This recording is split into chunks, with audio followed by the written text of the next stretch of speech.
It wasn't until I separated my desires that I realized um, what was separating me from God and keeping me separate from God. Um, these lower, selfish, animalistic desires, the universe is not a favor of persons, and so you're just you're just on your way to hell pursuing something so selfish, something so low vibrational, animalistic that only soothes your body or your personal needs, when that don't have shit to do with God.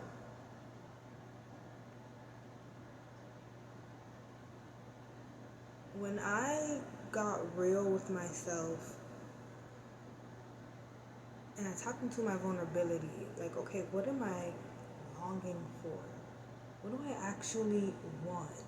And what I found was that my lower octave desires, like wanting a twin flame, a love so intense and so real that lasts forever, wanting to be famous. I used to want to be famous, guys. Wanting to be popular or whatever. Like, I found like those like lower, like selfish desires. So I was more predicated into the world and more predicated to like, or wanting to be beautiful, wanting to be pretty, like stuff like that. That was more selfish, more predicated in the world. Desires that really had nothing to do with nobody else but me.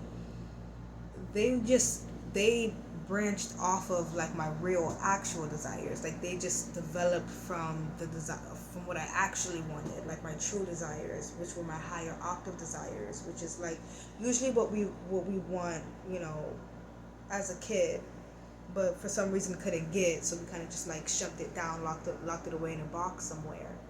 For me, those desires were wanting, longing for a community, longing for a place to belong, right? That's why I wanted to be famous. That's why I wanted to be popular. I just really wanted a role in the world, to feel accepted by the world, to feel like I belong within the world, right? Um, also wanted, I wanted to be needed by this community. I wanted to be accepted and again needed by this community, right? Which is why like I wanted um, a twin flame that lasts forever, like a love that lasts forever, that was so intense that would never leave me, because I felt like a small part that was in search of a larger whole. Like, my whole life I felt like a half of me was cut off and I needed to go find it. um, and I think that could just stem from like, never needing a family, never having a family, or raising myself, which I talked about in my last video. If you want to go check that out. And so, organizing my desires and putting them in categories of higher octave desires and lower octave desires. And I decided which ones were lower octave and which ones were higher octave by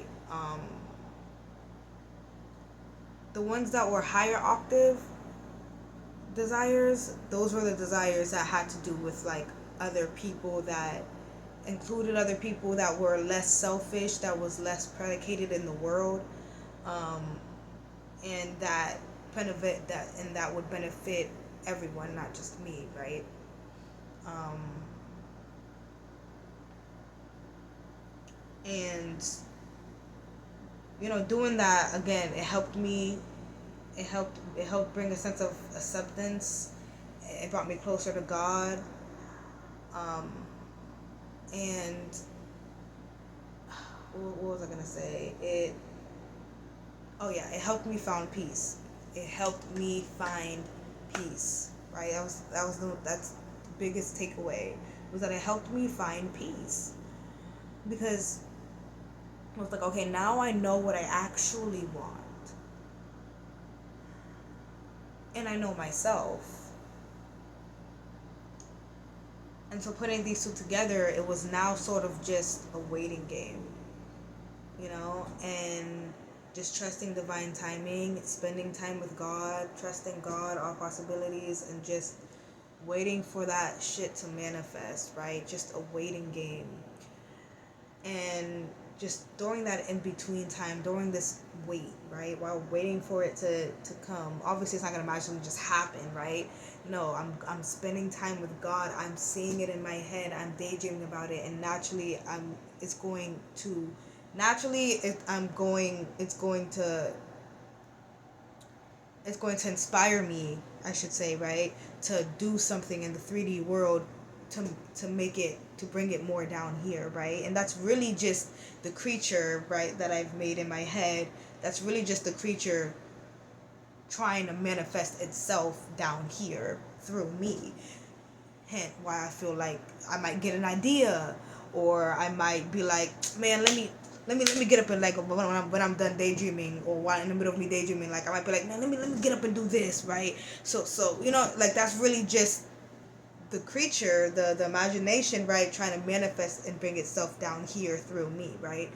So like once you just get clear, like once I got clear on my actual desires, my actual wants, and I separated the false desires that just got created from the original desires, right?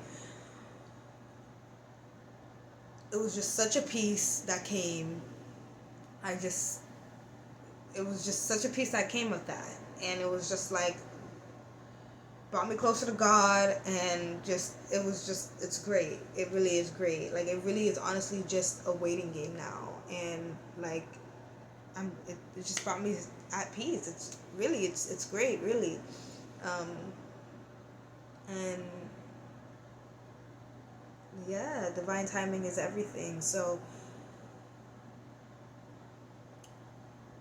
a lot of the times, our desires is what is keeping us in hell and puts us in hell, and it clouds our judgment, and it beats us up, and you'll never be at peace if you don't grab hold of these things and bound them for 1,000 years, right? And well, first you have to know like which desires to bound for 1,000 years, right? Because you don't want to be, you just be fighting with yourself, because you can't help what you want.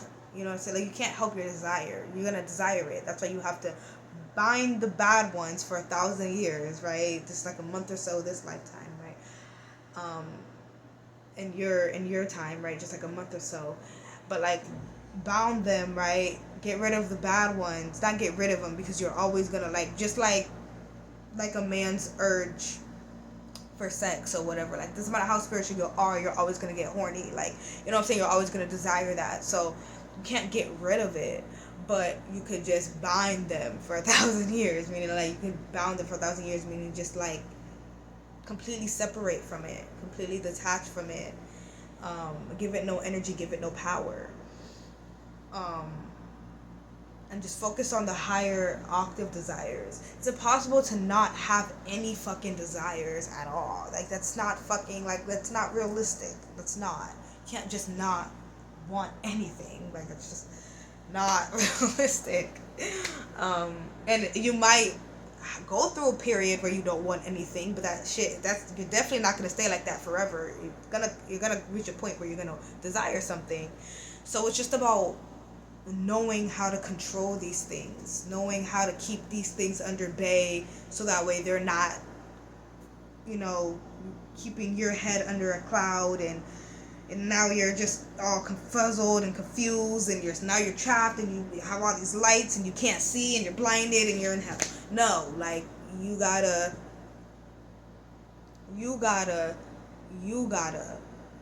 be the bigger spirit, and know that you're not these things, that you're the boss of these things, because you're the creator of these things, and you're above these things, and know how to handle these things. Bound this, I'm going to bound this desire, I'm going to uplift this desire, because I can see how this desire is going to, following this is going to lead me to a promised land, following this is going to lead me to hell. And you gotta be an alchemist. You gotta know what you're doing. Work with your energies, work with your demons, work with your angels. And really, honestly, like once you can learn how to do that, you will be at peace. you will be happy because nothing's beating you up, nothing's taking you under, nothing is clouding your judgment, blinding you, nothing. Like, you're with God and you're at peace. It's the best thing ever. It really is. I'm telling you. See, a lot of us think that, like, once we get clarity in terms of like understanding of like life and what life is, I've gotten an understanding of life and what life is. Hold on, let me check my phone percentage. I don't want it dying on me. Oh shit, it's 5%. I'm gonna end this. I'm gonna end this real soon. But for me, like, I got in an overstanding of life and what all of this was, right? Like a few months ago, but I was still getting beat up by my emotions, my desires, not my thoughts though. I knew it wasn't my thoughts. I know it wasn't my emotions either, but I still was getting beat up by them because your emotions is a lot more stronger force than your thoughts are. And also your desires as well is also a lot more stronger force than your thoughts are.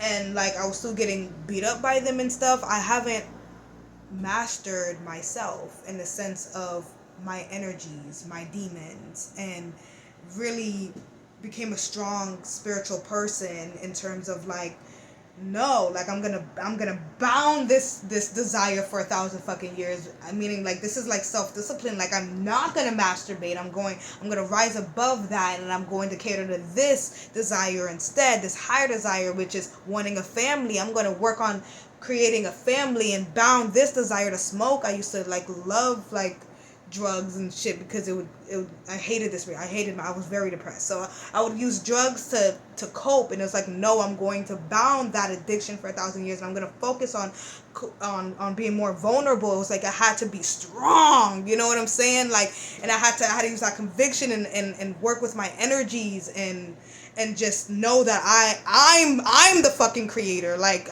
whenever a desire or a feeling come up, I had to look at it like, bitch, like you're in my space. You know what I'm saying? Like I'm gonna fucking use you. I'm gonna fucking bound you. I'm gonna fucking kill this thought. I'm gonna fucking, you know what I'm saying? And really had to, and like once you get that spiritual warrior, like for real, like peace. I'm telling peace. You're met with peace. Peace follows.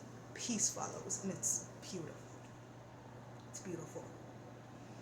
Okay, my phone's gonna die and Dolo's live, so I will catch you guys next video that I do.